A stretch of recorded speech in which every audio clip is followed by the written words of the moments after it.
Hi, I'm Professor Julian Spencer-Churchill. I'm a professor at Concordia University, and I would like to share with you how I teach my students strategic studies. Concordia University is actually a very good environment for strategic studies, peculiarly, even though it's a large public university. We have had violent riots, and you can see here the 1969 riot in which the computer room was burned and all the computer cards and paper was thrown out the window. And Concordia is constantly in the news for various events, but I found this a remarkably good teaching environment.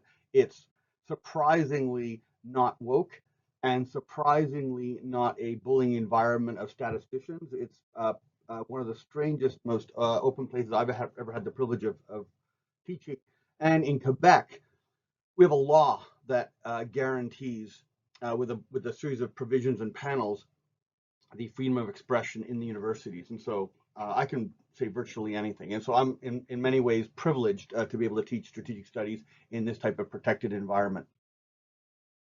I started off playing war games. You can see the war game in the bottom right corner, which is Panzer Blitz. I know I played this in my pre-adolescence, and wargaming was something that I did a lot of in the 70s and 80s. And you can see the Sinai game, obviously, which is known for having predicted the 1973 outcome, Arab-Israeli War, 1973. In the bottom left, you've got Frank Chadwick's probably the best tactical and operational simulation of the Battle of the Chinese Farm, and then you've got Anzio, which I played over 3 months with two students. We were just shocked that this game so accurately predicted what the outcomes are. So, I mean, wargaming showed me that with a very simple set of assumptions, you could make incredibly powerful predictions on outcomes. And if we could only leverage the type of analysis that was put in by these individuals with insights. And we know James F. Dunnigan, of course, did a lot of these war games like Sinai, but the author of Anzio only made one game in his entire life, and this was the one game that he made. I in college, I had read a fair bit about South Asian history, and I came across the fact that Ayub Khan, who was the head of the Pakistan military, who later led a coup in 1958, prepared an estimate in a London hotel, a military estimate of whether there should be a coup. And then when I joined the armed forces and we were doing staff planning, of course, I saw the military estimate. And so this is my initiation to systematic analysis. And there's very little difference, in fact, between the military estimate or the combat estimate and what we use in academia for analysis. They're very, very similar. So what I've tried to do is use my knowledge to merge the two for an optimal all-purpose type of analysis. Um, you can see me in the extreme right in the photo at the top. Certainly, the military is a something I encourage my students to do. The Canadian Reserves are very easy to join. You get exposure to the type of activities they do, and if you get up into staff work, you can get a training of a more strategic, analytical type. I left after 15 years because, as anyone knows in the reserves, you stop playing soldier as you go up in the ranks, and then you do basically kindergarten and reports. And so I quit the moment they tried to make me do non-military stuff, which is some sort of accident report. The bottom you can see Gulf Strike, and this had a big impact on me. About a few years into my military service, Saddam Hussein invaded Iraq. He came out of training in August, and we were told, hey, because we were completely isolated, running around getting hit by tear gas, and we were told, hey, the Saddam Hussein's gone to Kuwait. So I pulled out Mark Herman's war game, set it up, played it to the logical conclusion, and it almost perfectly predicted how the war was conducted. So again, this is an affirmation of how powerful these very simple games can, with simple assumptions, and how you can leverage the insights of these authors into making essentially avoiding strategic mistakes and making incredibly cost-effective assistance to decisions. So here, this is me playing it with my students, and of course we play many games. I have two arrangements. I play war games periodically every Saturday. When John Prados passed, and I'd been attempting to interview him, I realized that the clock was ticking at my age. I do have a phenomenal benefit of being in a community that's a generation ahead, and they're able to alert me as to what I'm missing. And even at my age, there isn't a week that goes by that I don't discover something I should have known 30 years earlier. A book I haven't read, a war game I haven't seen. It's just a constant battle against obvious ignorance. And so I now play these games every Saturday. I got two adult children. They're off doing other things, so I have time. My wife is reasonably tolerant. So I am charging through my war games, one war game every Saturday as fast as I could possibly go.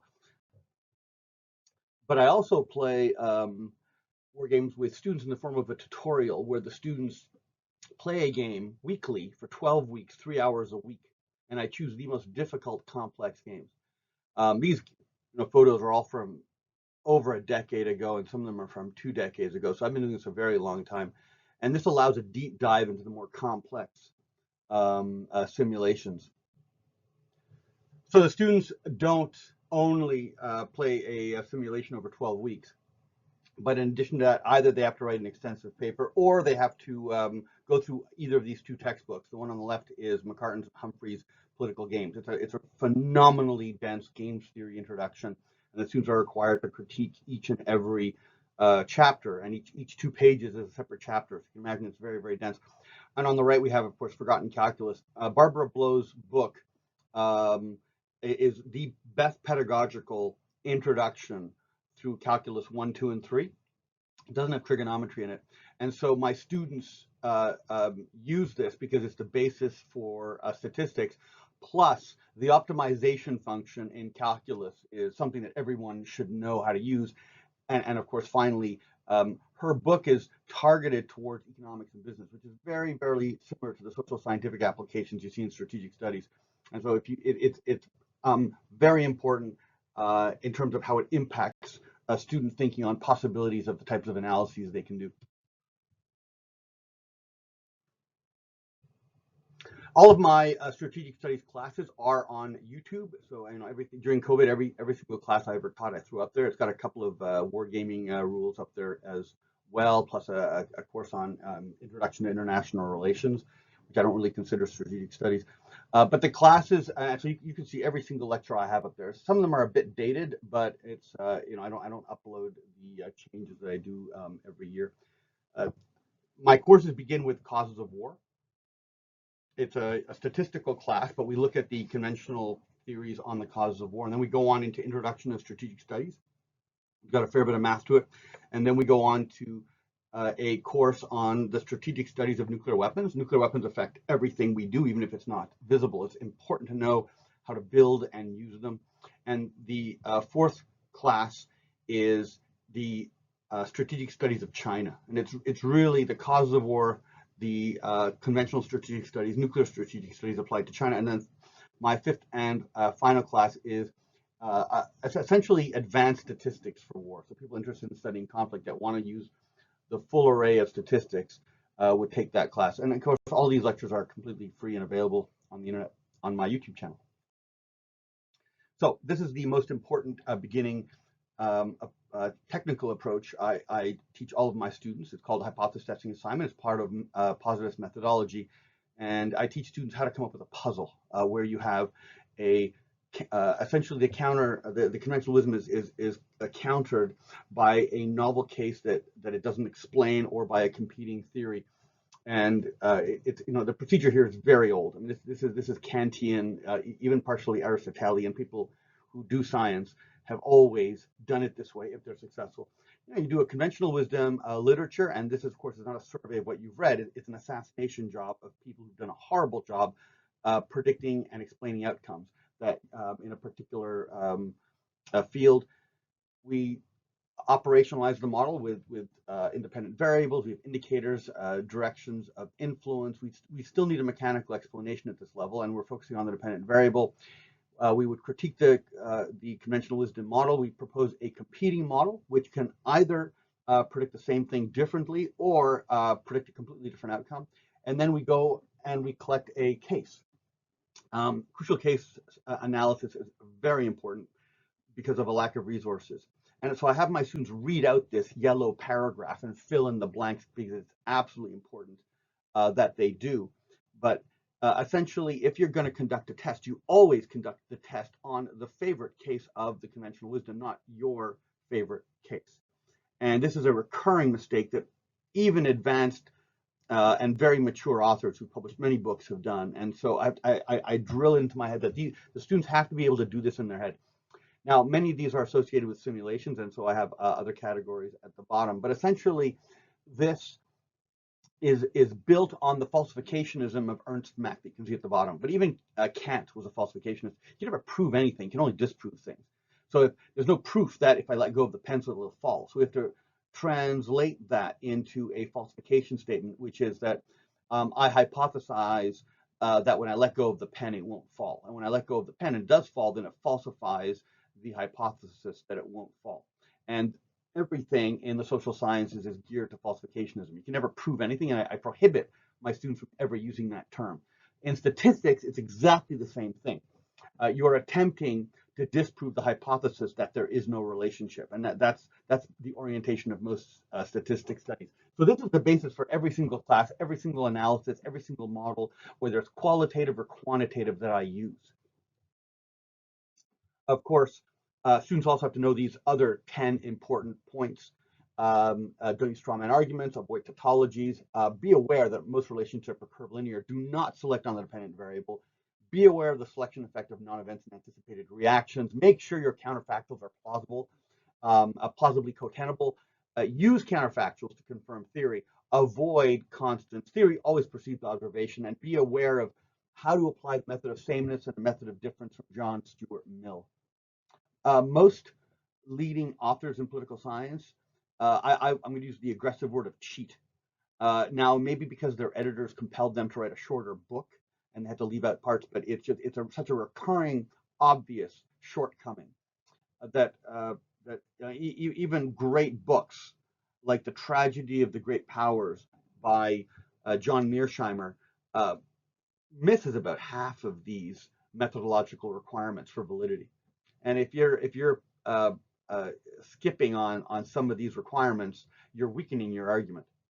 You're essentially hoodwinking your readers.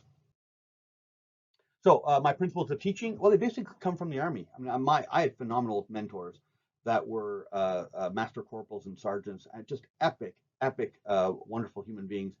And I had some mentorship as well as I advanced in the staff world. And I mean, so the important emphasis is you always want to give back what you're getting, and it maintains a sort of a purpose to your life. So I teach at the university like I taught in the Army, like I was taught, and that was with a significant consideration for the people that you're teaching. So I have a couple of principles here. Number one, I push PhD level information down to the undergrads. Sweat saves blood. There's no point preserving some sort of bizarre caste system hierarchy. There's information available. Push it down into, if not the intro class, then the class that follows the intro class. Smart kids don't need to wait 7 years to understand certain concepts. You need to foster self-help networks. I get all my students to create large collaborative networks. I have my wargaming sessions where over half the students don't show up to play war games. They show up to interact with masters, PhD students that are already in the workforce. That type of network, because there's no one path, and people have to find their own path, and people need to be shown all the choices. And as a professor, I can at most be a mediator. I can create an environment for people to interact, but life is so complex, and people discover their interests later on in life. All I can do is create that network. So my office hours are frequently open. Of course, we need to be able to link what we teach to careers, and so we have here, at least at Concordia, we have a program that sends students into the federal service at the master's level. I know how to get students through government programs like the Policy Officer Program into the D&D. And we have other paths that will lead you into other types of services within the government. Now, my academic goal with all students is to get them to make good predictions. That is the main goal of everything I teach. You need to be able to predict the future, and it's I mean we're humans. This is what we're good at. We abstract reality and its infinite complexity into simple models that we can manipulate to see what's going to happen. And we need to be able to explain it. I mean, we're not playing a lottery where we make 25 predictions and one or two will work. We need to explain the precise mechanism that privileges some predictions over others. Right? We need to be able to sell our models to the political authorities in order to have political influence, and we need to know how to communicate that. I love Wikipedia. I think it's fantastic. I tell my students to go there first. You'd be fairly stupid to copy from it, but it's got a great, first hit, and you got a nice bibliography to go off of. I love ChatGPT. I tell my students use it to write your papers. No problem there at all. The problem, of course, is that large language models cannot do scientific methodology, so it's a hard stop there. But if you need something to write a nice, frosty initial paragraph that gets to the point, yeah, let ChatGPT be your writing assistant. Of course, the student's going to be stuck having to do the science part of it, but that's the fun part. Again, I encourage my students to collaborate, not cheat. In other words, they should never submit an assignment without first having it run by one of their friends. And if one friend advises another friend on an idea, then they simply cite them, right? Cite them in the paper. Hey, my buddy gave me this idea. Boom, completely protected. That is not cheating. Repetition matters. I mean, to get students to learn stuff, you cannot give them one assignment. It's got to be continuous. So in my stats courses, I have a lot of repetition. I mean, you had to hit them over and over again until it becomes routine. I allow my students to resubmit their math assignments over and over again. A class is not a test as to how smart they are. It's not a test as to whether they knew the math before they came in. It's can they complete the assignment? And if they fail, I mean, they obviously did something wrong. An opportunity to resubmit allows them to reconfirm that they know what the heck they're doing. I have a lot of breakout sessions because all my videos, all my lectures are in video. Students watch them beforehand. They show up to classes. They get quizzed on the reading and the videos every single class. And then in the class, we have a breakout session. I give them a problem. They sit in a group. They solve it. They then do a presentation. This creates a level of competition. It creates a level of familiarity with the students. I also focus on giving students opportunities for publishing. With some of my students, I publish, but that's really not a sustainable model. My attempts over the years have been to create student organizations, and then to get the student organizations to have to host a journal, and then to get student papers published. My students that publish with me demonstrate that in 2 or 3 years you can get an undergrad to be as knowledgeable as someone who's been floating around without direction in 10 years in the social sciences, and to make policy relevant predictions that are of interest to people in government or people in politics. So it can be done. The problem is, of course, limited time and resources and what venues to hit. But uh, Publishing is a fantastic way of validating the capacity of students to be essentially political adults. So my first class is the causes of war. I have all my classes have a standard review of methodology. It's all identical, exactly the same lecture. It becomes very repetitive for students. Second lecture, we look at militarized interstate disputes and enduring rivalries. This is a whole subset of work that comes out of the correlates of war, but not only the correlates of war. And it's important because you want people to know what the unit of analysis is when you're looking at causes of war. This class is heavily built on statistics. And the three most common techniques that I see in the literature, and that should cover about 85% of all instances of academic papers in the social sciences related to politics, are linear regression, time series, and logistic regression. Logistic regression is useful, of course, because you're very often looking at yes-no events: victory, defeat, deterrent failure, deterrent success, conquest, no conquest, these sorts of things. And you need to know, of course, all the transformations. The problem with statistics is that a great many people use it to intimidate their colleagues.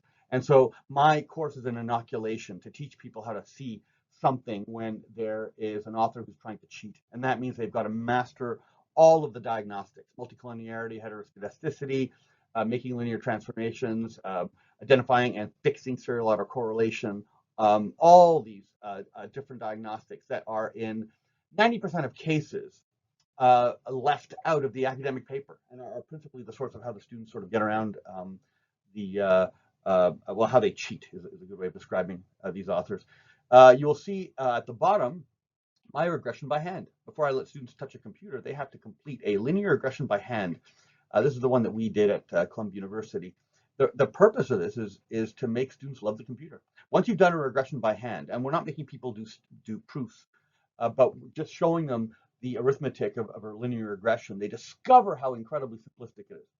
And then the computer becomes their friend, and they recognize what's going on inside the computer and how it's simply a device to accelerate this process. My students also look at linear algebra in a very simplistic way to deal with the multiple independent linear regression. Again, this is just for contact to see how it functions. They're never tested on it.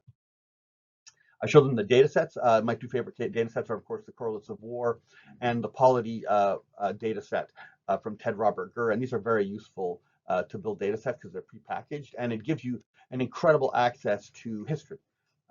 Finding out what a country's economy was at a certain time, and then building a time series or a cross-sectional or a panel data structure. These are, of course, things that many students would recognize. You've got the Durbin-Watson on the bottom left. You've got your standard SPSS, which is the main program I use from IBM. My university pays for it, but it's also because SPSS has been around for a while, and it's cheaper than other programs like Stata. And there is a PSPP version, which is out, which is essentially free, that does about 70% of the base functions that SPSS has, and it's completely free. And you can just sort of download it and put it on Linux or put it on your PC or put it on your Mac. At the bottom right, I've got a tutorial on how to do Excel. You're working in government, you got to know how to use Excel. You're just running your personal finances, you need to learn how to run Excel. But knowing how to do Excel for your data set super fast. So I make sure my students do this tutorial so that they're ahead of the curve and they can manipulate the numbers, because today everything's numbers. My course continues. We look at deterrence, failure, and war. We look at land power, polarity, the balance of power in war, naval power, hegemonic cycles in war, and then we do game theory.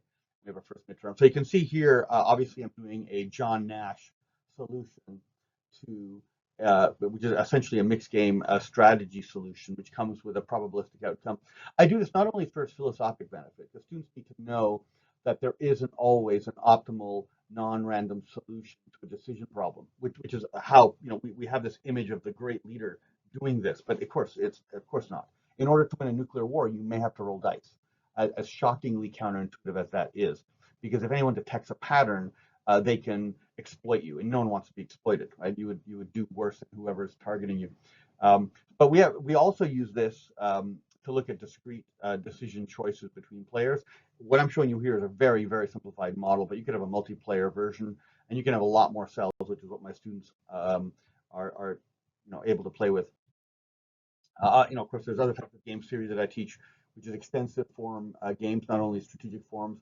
At the bottom left, we're looking at Bayesian analysis, which is important to determine the nature of an outcome that's already occurred.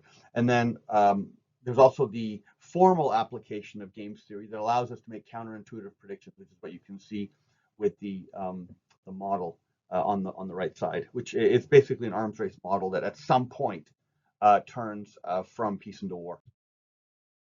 We also look at Condorcet paradox, errors impossibility theorem, and then the implications these have for cycling in decision-making models. And so the students it's applied because this happens so often in small group decision-making, when you've got a military council, you've got a political cabinet, or you've got different stakeholders in a government coming up with a policy. This type of analysis is really important to understand the effects of bureaucracy on outputs in policy. We continue on.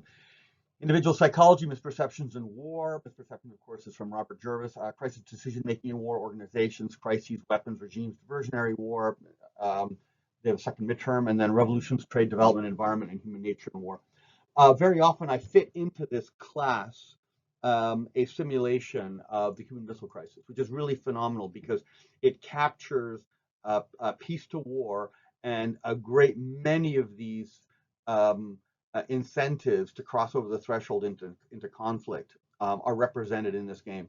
And the game is this particular game, you can look it up. It's really detailed, both politically. What you're not seeing here is there's an intense card game that again has no non-random solution, in which you've got the Soviet Politburo, the Cubans in Havana, and you've got the ex-com in Washington with JFK, and they're playing these cards affecting the political circumstance at the same time while they're trying to communicate through various intermediaries to the individuals who would be executing military policy. And just that complexity is education. But with the structure put on top of it, it's also an excellent historical education of what happened. My second class is Introduction to Strategic Studies. At 15, I read the Encyclopedia of Military History cover to cover, and so students are required to find this book, and they read all of it in the course of the Introduction to Strategic Studies. The other textbook is How to Make War. This is the later edition. I remember the very first edition. And so we, of course, we start off with the standardized review methodology, and then we get into operations research. There's a small statistics paper. This is less dense. It's just a linear regression, so it's less dense than the causes of war class. You'll recognize we've got Dupuy's work at the bottom left. In the mid left, I think it's the BDM Corporation, and then you've got the WeWov table, which I think I got from Michael O'Hanlon at Brookings when he was teaching at Columbia. Then we have the principles of war. We look there again at mixed game strategies and the much simpler type of games like Prisoner's Dilemma and Chicken Game. But of course, the purpose there is not to look at cheating and exploitation, but it's to look at decisions. And you can see here an application of it.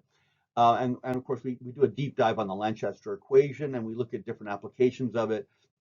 And we play with different numbers, and the students have an assignment they have to apply it to solve. We go off into methodical battle on land, and for that, of course, on the bottom left, you're going to recognize the Dupuy attrition text. So I'm not showing here all the charts, of which there are substantial, and you can see that on the top right, we've got the assignment the students are having to solve, and I rotate the assignment.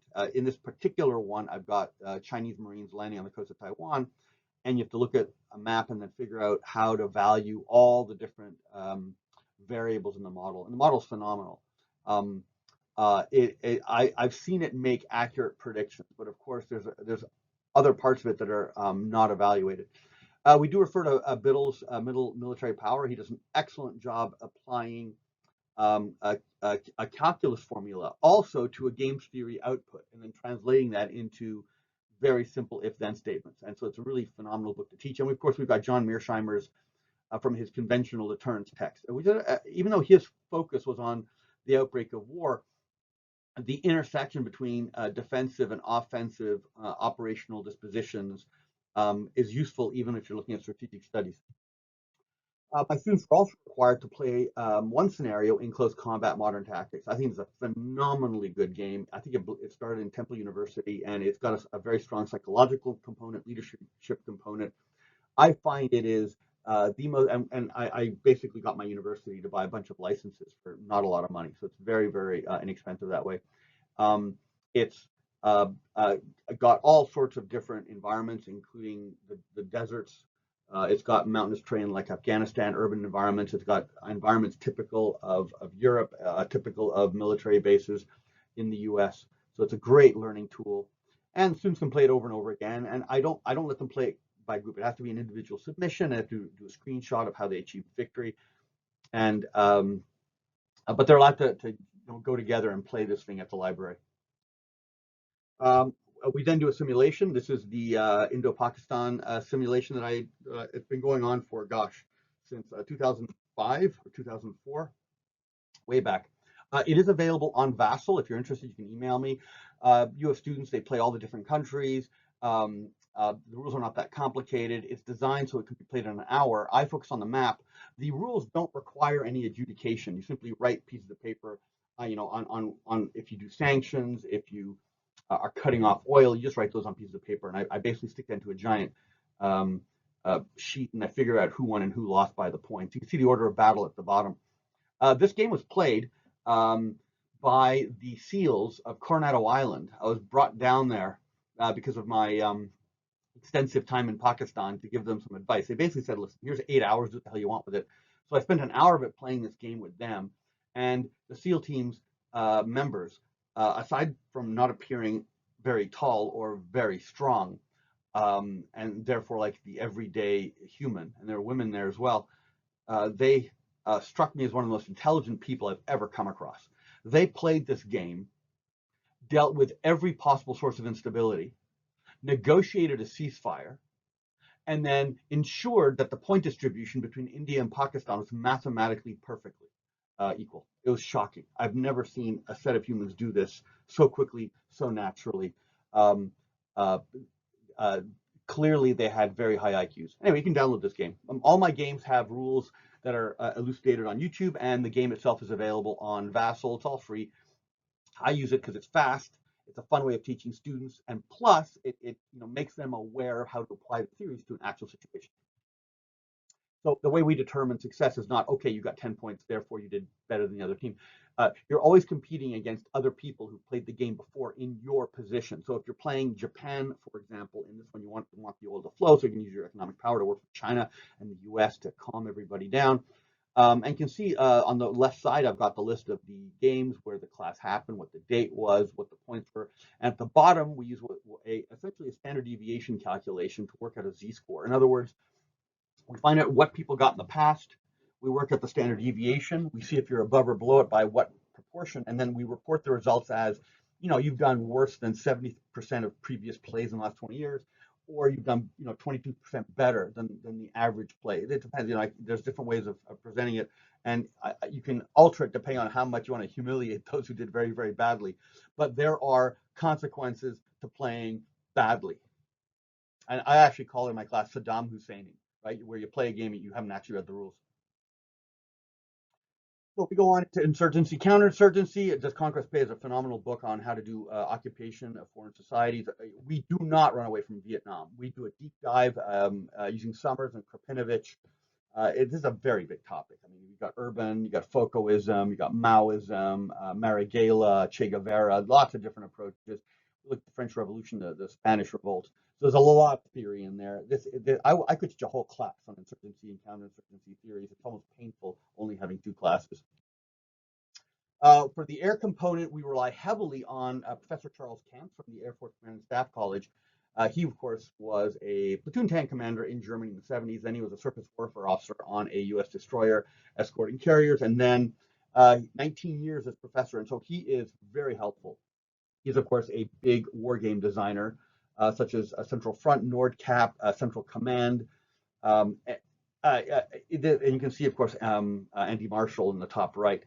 Um, Charles shared with me that on occasion he would be invited in to replay his own games with classified data provided by Andy Marshall to see what the outcome would be. That's how good Charles Camps's games were. He's a fantastic mentor to myself and my students, and we play war games with him once a month, normally with him modifying the rules. So what he's done for us is he's provided us 3 air simulations, one for the Battle of Britain and one for strategic bombing. And these were produced in his class by his students. And they're very detailed. And you're given a certain allocation of squadrons, different targets. You get intelligence feedback automatically by this very beautiful Excel program. Of course, we get full attribution to the designers, and the designers are all now senior officers in the U.S. Air Force. I suspect some are retired at this point. It's just really phenomenal learning tool for our students, because you can replay these over and over again until you find the optimal path. And even if you may not agree with what the authors are saying, they're entirely transparent, because they have large files that explain and justify how they design their models. So the first one is Battle of Britain. The second one is bombing of Germany. There's a third one, which is the bombing of Japan, that we've repurposed to the bombing of Taiwan that we use in a different class. And we look at a whole bunch of sociological phenomena, like the 5% shooting down a third of the enemy and bombing to win, which had a big impact on the U.S. Air Force budgeting debate. So we also have a naval component. Anthony Eikens here is the senior programmer for Harpoon, and Don Gilman, who owns the rights to the electronic version of Harpoon, were incredibly generous and gave us essentially a lifelong license. But more than that, we maintain contact, and they're constantly providing us updates. And I like Harpoon because it's incredibly fast. It's much easier to learn than Command, and because it's so light, in terms of its graphics, you can have an awful lot of pieces on the map. And so I had two students about 15 years ago put all of Japan, China's, and the Koreas, and Taiwan, and US's orbat on a single file for simulation of an attack on Taiwan. So here, of course, it's divided into two. We've got tactics and strategies. And so the simulations we do for this one are, of course, non-nuclear naval encounters, and they custom design for us the battle sets, the units that are being used. We could do it ourselves, but what they're able to do is add a whole bunch of really crazy, finicky functions, like making cost estimates of when you're firing off ordnance. I mean, it's really quite technically detailed. So we look at the tactics, and then we, of course, then do a deep dive on Mahan and Corbett and that whole big debate with Coulomb and Raoul Castex on how to use your ships. And it would be an understatement to say that Mahan is influential, aside from probably accidentally causing wars because people read his books too diligently. I have found him in various studies I've done to be completely technically correct, far beyond just the narrow historical period that he's analyzed. We then go on and look at weapons of mass destruction, chemical and biological only, and then regime types, combat and cohesion, and performance and culture. You can see here in the performance and culture, it's a big deal. We have, the stuff we cover, this is just a little sample. We got Dunnigan on the left. In the center, we've got Geert Hofstede, who did an IBM study over the last 4 decades looking at cultural values and its impact on business performance. And it correlates very highly with combat performance. And it shows you reaffirms some of the observations of Trevor Dupuy, which is that culture is far and away the most important variable in terms of its impact on combat outcomes. It's more important than numbers, weather, technology, doctrine, you name it. It's just crazy. Top right, of course, you've got Dupuy's contribution to measuring differences in combat performance. You've got the French sociological approach, which looks at inheritance rules and how that impacts it. So there's, culture is such an important topic. It is slowly being quantified, but generally it's not done by governments because governments are not in the business of making ranks of good and bad culture, especially if they're multi-ethnic societies. The picture at the bottom right is just to show you, the shocks we get from these cultural impacts. Those are the Chinese trained in part by Stilwell and the enormous improvement in their combat performance when they were taken out of the Chinese command system and put into an American command system. And this elite unit was ultimately destroyed by the Kuomintang in the north of China fighting the communists because it's so politically dangerous. Because if you empower people that much to fight that well, it becomes a political problem. On the 21st and 22nd, my students do a TOOT, tactical exercise without troops. I march them up to one of our local mountains, which is very close. On the way up the hill, there's the Russian consulate, so we always stop and salute and wave at those guys. And then they do an exercise, and they have to then produce a tactical solution to a problem. I break the class up into small groups. They run around the countryside for 45 minutes taking pictures, and then they each have to do a PowerPoint that they then submit, and then we choose which is the best one. In addition to that, every time we do a strategic studies class, we have a competition over a security issue. I mean, for example, this class was being taught when the U.S. was advancing on Baghdad in 2003. So I asked my students, right, so what's going to be the outcome of the war? And the top two closest estimates at the end of the class would get a mark bonus. So you want to take people out and see the real world. Stephen Biddle would take us out to the football field at Cornell, make us lie in the grass with our head to the ground, and show us you could hide an armored vehicle. That's how unflat their football field was, right? So the terrain appreciation is always super important. So 23 and 24, we do a simulation. Russia, Ukraine is partially nuclear, but it's got a large conventional component. You can see a part of the representation of what's going on, and I put on the blackboard. It's a complicated game. Again, it can be played in about 2 hours, not 1 hour. The rules are on the internet. You can look at it, and it's available on Vassal. Here we created a hexagonal map of Ukraine with help from some of my much brighter students. So we then have another class called the Introduction to Strategic Studies. This is the breakdown of the grades, just because it's easier to show than in the classes. There's a calculation for your assignment where you're having to calculate the K factor, the equivalent megatonnage, Lanchester, mixed game calculations I've already shown you. You have to come up with a civil defense assignment for your family. You have to uh, create a nuclear weapons program. So we go through everything, how to calculate the number of grams generated by a thermal reactor over a certain period of time, the SWOs. They don't have to calculate the SWOs, but they have to know what the impact of the SWOs are. We introduce them to the 7 different methods of manufacturing fissile material and the pros and cons in terms of detectability, in terms of cost, level of technology, human capital. Some of that is costed. So they're not just writing a report, I'm building a bomb. They have to go through the industrial engineering equivalent of putting a system together. And I teach them in a very long lecture how to do that. There's a book report. They have to do a book report on my book, which is hilarious because if they make a single complimentary comment, I take off grades. So the whole thing's got to be an assassination job. There's another harpoon assignment, just like for my other classes, but this one is nuclear. Alt F3 harpoon. It's almost always a Soviet-American carrier fight in the Indian Ocean. There's a nuclear simulation report. They have to play a number of different simulations that are not shown here. One is ICBM, which comes from the 1970s. It's a very short, sharp, quick.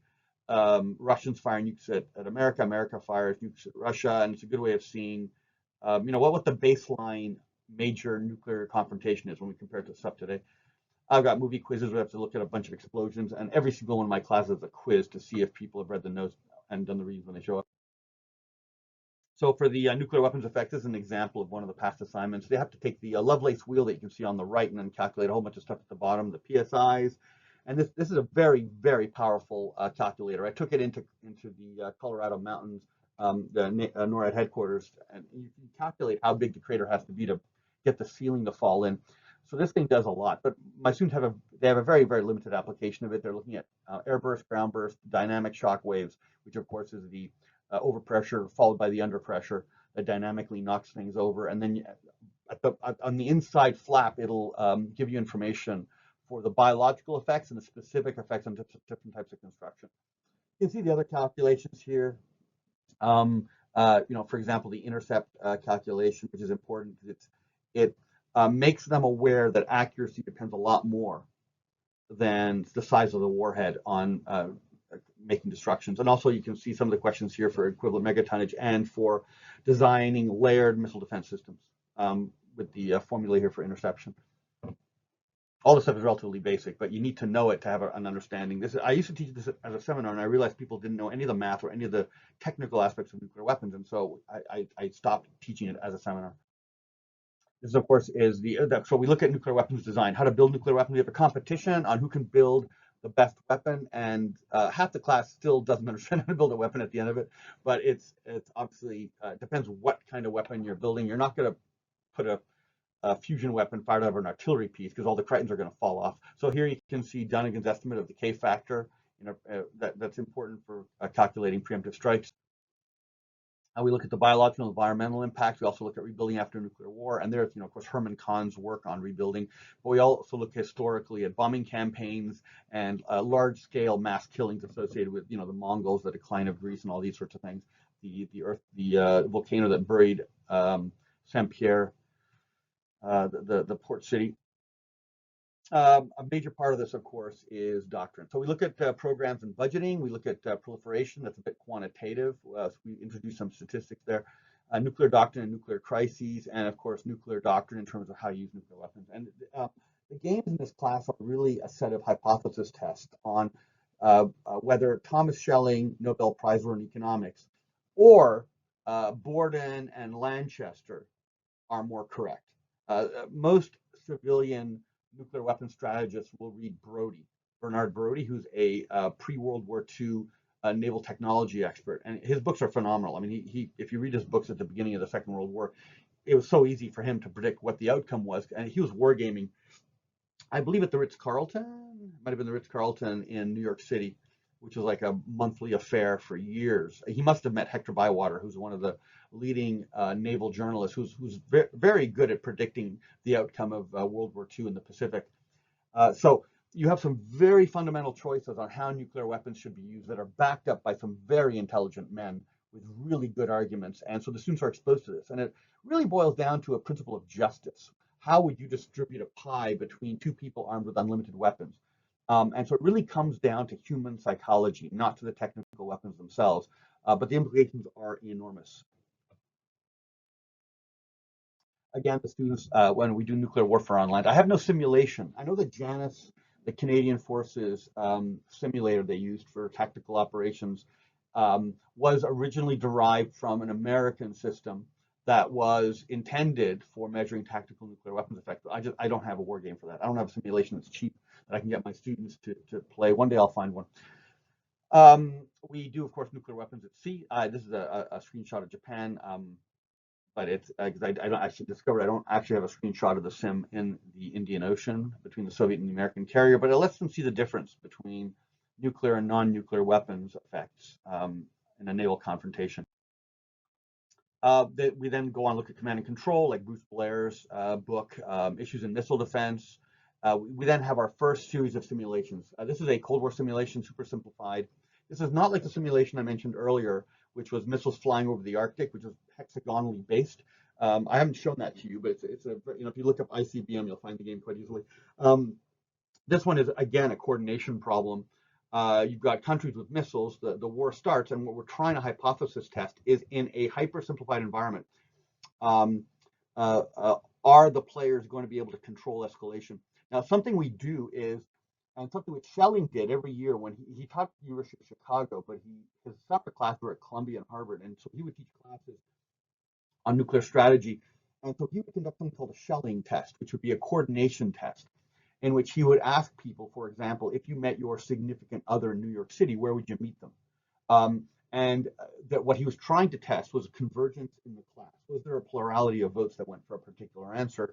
And who were those people who had an intuitive sense of what the common sense of justice was that could converge on that answer? So what we do is we then hierarchicalize people from least empathetic to most empathetic, sort of a political autism scale. And then we give leadership to the countries that are the most powerful at the top. Now, when you decapitate, you're going down the hierarchy from most empathetic to least empathetic leader. And so you have a problem, of course, which is as you're doing decapitation, which gives you tactical advantages, you're ending up with someone who doesn't understand you. And so we speculate hypothetically that you get more escalation with more decapitation. So that it's simply a test. In the simplest environment of whether you can have escalation control. And here, there are incentives to conquer land. And so you see how people negotiate. We continue, but we reverse the test. Here we have a multipolar environment. So we're taking nuclear weapons interactions, we're complexifying it by putting it into a multipolar environment, and then we're reversing the allocation chart by putting those politically autistic people in charge and the least politically autistic people in charge.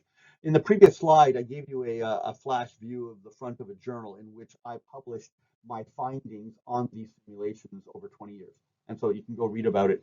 And so here we have, we're trying to demonstrate that we would expect massive escalation here. But it's not what we find. And then this goes into the whole debate as to whether a multipolar environment causes more war or less war. More is uncertainty that which incentivizes aggressors, or is it certainty? So this is more realistic because of the automatic nature of the bipolar environment. You never have one arsenal faced off against another arsenal or one fleet against another fleet. There's always a third party. So we then go on and do an Arab-Israeli simulation. This is important because it's a part of analyzing anti-proliferation policies.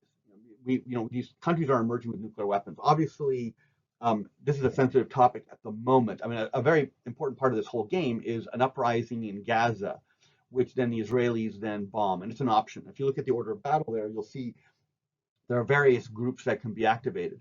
The conventional wisdom is Israel can fly to Iran and bomb stuff, and the answer is it cannot. Because in order to do it sustainably, it needs tankers, and none of the tankers can get that far. Certainly Israel can overfly Iran. They're not going to be able to overfly Iran in the numbers necessary to damage the infrastructure. And I wrote an article on this with James Devine in 2004, just following through. And we use Gulf Strike as a war game to simulate this with very strict rules. You can read it. It's a structured simulation. Iran has escalation dominance. They close the straits. The U.S. does not have enough forces to open up the straits, occupy Iran, and then either intervene in Europe or protect either Korea or Taiwan. So this whole game is really political. It boils down, and again, it's a very complicated, multipolar environment. Economics outputs are always more important than any benefits you get from war because of the cost of the war. And so I try to see if students are able to manage that. But it really is, can the Israelis get the Americans to negotiate with the Russians and the Europeans, to talk to the Chinese, to then get the Iranians to come to some sort of negotiated national equilibrium settlement? That's essentially what it boils down to. And when students are able to do that, everyone wins. And when they don't do that, it fails. Again, you can look at the rules on the internet. Here are some of the charts. There's a lot of charts that go with this game. What you're not seeing here are Israeli concessions to the Palestinians. You're not looking at the actual core part of Iran's industry. You're not looking at targets in Israel and Saudi Arabia and the Gulf states that can be targeted by Iran. It just goes on, and there's a terrorism list as well. All of this can be done in less than 2 hours. We have another simulation, which is North Korea. So this is also an anti-proliferation simulation, but this is different because a third of the class are involved in different factions that are in North Korea. And then you see why North Korea does what it does as a function of the interplay of its elite competition. Plus, you've got other players like South Korea, Japan, the US, and China. And the Chinese are strongly disincentivized from allowing North Korea to fall. And all of this is amid an economic crisis. And so essentially, you have the North Koreans pressuring their neighbors by building nuclear weapons. And you can go and bomb North Korea if you want to. It'll model that, but it then shows you why the single largest opponent to bombing the North is actually the South Koreans. So this you have a lot of emergent discoveries, which I think are pretty efficient at paralleling what actually is occurring. So that's the game here. There's escalation dominance, Russia, Ukraine. That's the game you saw in the other class, and of course, the missile crisis. They play that as well. So I have a China Strategic Studies class. This is the fourth class. It's a culmination of Causes of War, Introduction to Strategic Studies and Nuclear Strategic Studies. It's got the standard methodology lecture. We have a 1 hour weapons and organization lecture. This also takes part in the Introduction to Strategic Studies. The reason I have this is I took Mark Brawley's class at McGill. He was teaching a wonderful course on everything to do with the First World War in political science, both economic, military, decision making, you name it. And someone at the end of the class put their arm up and said, what's artillery? So I said, this can't happen here. So they have a 1 hour lecture on a PowerPoint with like 10 seconds per slide explaining every single weapon in the Chinese arsenal. So here is the Chinese game. It's mega detailed. If you look at the bottom right picture, you'll see that I write a sentence in every hex for the entire map. Super detailed. Again, it's on YouTube. You can go to Vassal and download it, move the pieces around. What this game has, in addition to a whole bunch of military components, is the economic model of trade. And that's the chart that you see there. And there's 3 charts. There's peer-to-peer trade, non-peer trade, because 19 of the countries are playable here. So I typically play them in class with 100 students. And I've got a component of oil and, of course, the minor country economic models. Other than that, this game is like everything else. It's intended to show why nothing happens and why the status quo is maintained. So the first time students play it, they fire nuclear weapons at each other. This game is played 5 times in the class with different incentive structures and a rotation of the students. The first one is do anything you want. They all nuke each other. And then we go on to, we look at an invasion of Taiwan. And then we look at I believe it's a Russian-China encounter. So it's also a good way of getting students to understand the balance of power structure and why things are the way they are. So these are the other parts of the class. We do a history. We do some statistics. They have to run one model. It's a very, very simple model, time series. Security decision-making, counterbalancing China. We look at Taiwan, midterm. So we have our second simulation on Taiwan. Then we look at grand strategy, nuclear strategy. Nuclear strategy, their breakout session is we do an actual exchange using an Excel file to calculate how many people are killed in a Chinese-American nuclear war. The third time we play it, it's a pure nuclear war game, and we do it 10 years in the future. We're trying to build a much bigger arsenal. We then look at the war economy, democratization, Japan and Russia. Our fourth simulation, I believe, is the Russia-China, and then we do the China block. There's another midterm. So you can see the harpoon scenario we do for the naval lecture in the top right, or not the naval lecture, but the U.S.-China lecture. Again, we have a wonderful model provided by Anthony Eikens and his team that allow our students to look at some aspects of a Chinese attack on Taiwan, both missiles, air, and ship. There are there are quizzes in the class, but there are also tests.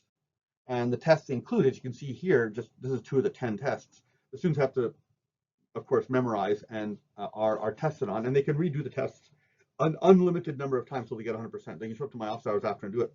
They have to know every dynasty. They have to know every province. They have to know every province translated into English. Um, they have to know all the tanks. They have to know all the ships. Here you can see the strategic weapons, and you can see a list of important personalities. They need to identify who the members are on the Politburo. I wonder if you can. So then we go on. There's further lectures. The Koreas, China's influence abroad, which is a lot to do with their influence with Chinese overseas, China in the U.S., minorities, diaspora, and espionage. And then we do a simulation. We look at the future of Chinese, and then we do a simulation of China in 2080. And the reason 2080 matters is in 2100, it's believed that Nigeria's population will be larger than China's. There's a huge, by 2080, you're looking at a huge shift in power, where India will go up, China will go down, and other countries will go up as well. And so that changes things. The map really does become an Asian age, and the Europeans become less influential. And we just want to see what effect that'll have. China's far away from the Persian Gulf. India is right next door. India's got 3 times the arable land as China, so it's problematic in that sense. All right, I have another class which is statistics for war. This is really a grad class that I've repurposed, and it's, as you can see, it's a lot of advanced statistical techniques. It's building on the Poly 302 stats. The key thing that I think is the takeaway for this, for students who've done both, is aside from getting an extra pile of stats courses, is Gutman scaling, which is what you can see at the bottom right, which is a method developed by the Israelis to deal with the counter, or rather to counter the reactivity effect of Israeli soldiers who don't want to answer surveys. And so it's a way of designing a survey in a way that if people are throwing the survey, because whenever you, of course, you do a survey, people don't lie to you. They're more likely to lie to themselves to avoid cognitive dissonance, and to not have cognitive dissonance, you don't want to ask certain triggering questions. And so this is a way of detecting whether or not you've asked a triggering question and whether you have to redesign your question. It's called the Gutman scale. On top, we also show the magic of inferential statistics. I mean, correlation statistics, very cool. Descriptive statistics, nice and basic, but inferential, you can interview 1,000. Well, what does it say here? To get a plus or minus 5% out of 1,000 people, you interview 285. But to get plus or minus 5% out of 10 million people, you only need to interview 400. And I know you're looking at me thinking this is insane, but this is why statistics is powerful. This is why survey companies make a lot of money. This is why some parties win and some parties lose. And it's the core value, core product value of statistics. People who go into American politics, Canadian politics as a subdivision in political science, this is where they make the money. This is almost magic. It's almost magic, and there's a proof that shows that it works. And if you do a deep dive into it, you'll see it works. My students, we do a couple of assignments around it, and you can't but go away a believer that you should take a deep dive on surveys. Not only that, but if you're going to do strategic studies, you need to understand foreign policy and how you influence policy. And surveys are an incredibly important component in assessing public sentiments on that. So what do I do most of the time when I'm not teaching these? I'm running war games on Saturdays. We like stuff that's exotic. We like other people's perspectives. This is Abandoned Fleet that came out in 2024. It's a Japanese simulation of a Chinese attack on Taiwan. It's very interesting. The Japanese are a lot less pessimistic than the U.S. about the weakness of Taiwan, and so here it's a hard fight. We also have, of course, Coming Wave, which just came out of China, very high production value. We're still data mining it and translating it because it's got a very strange setup for combat resolution. It is not a Western knockoff. This is a completely new system. It's very tech focused. The scenarios are definitely political. I mean, clearly they couldn't come up with certain scenarios and then publish this thing inside China. But you're looking at half the game here. You're looking at half the game. These are 2 of the 3 modules, and the rest of the tables behind the camera are just cards of bases. And again, the production value is phenomenal. We're working on it. This is my trip to Taiwan. This is the kind of stuff I do when I'm not teaching, driving to every single beach in Taiwan to see where the Chinatowns are going to land. And that is a drone following my wife and I as we're driving down the coast. I'm guessing this is near Suao. I think that's where Xinjiang Township is. That'd be one of the ports that the Americans would be using on the far side of Taiwan, while the Chinese are trying to put boots on the ground. And did I mention that I own about 1,200 to 1,300 games, and I play one every Saturday, and I occasionally put it up on Zoom so you can watch what the heck we're doing. And half the time it's a bit of a mess. My current project is to play all those games that will inform a model on a Chinese invasion of Taiwan, which we hope to culminate in MBT, and then we're going to turn that into sort of a higher order game. But at the moment, we're at Mech War 2, um, and maybe we're about 10 games away from getting to MBT. So this is what I do. I think it's very useful as essentially a platform to get students involved. And there's just so much wisdom out there by people who've been able to make predictions and outcomes that wargaming is a fantastic way to make assumptions explicit. And with the passage of time, if we find a system we like, we can then Monte Carlo that on a computer and then automate it, right? But there's no point automating something until you understand it.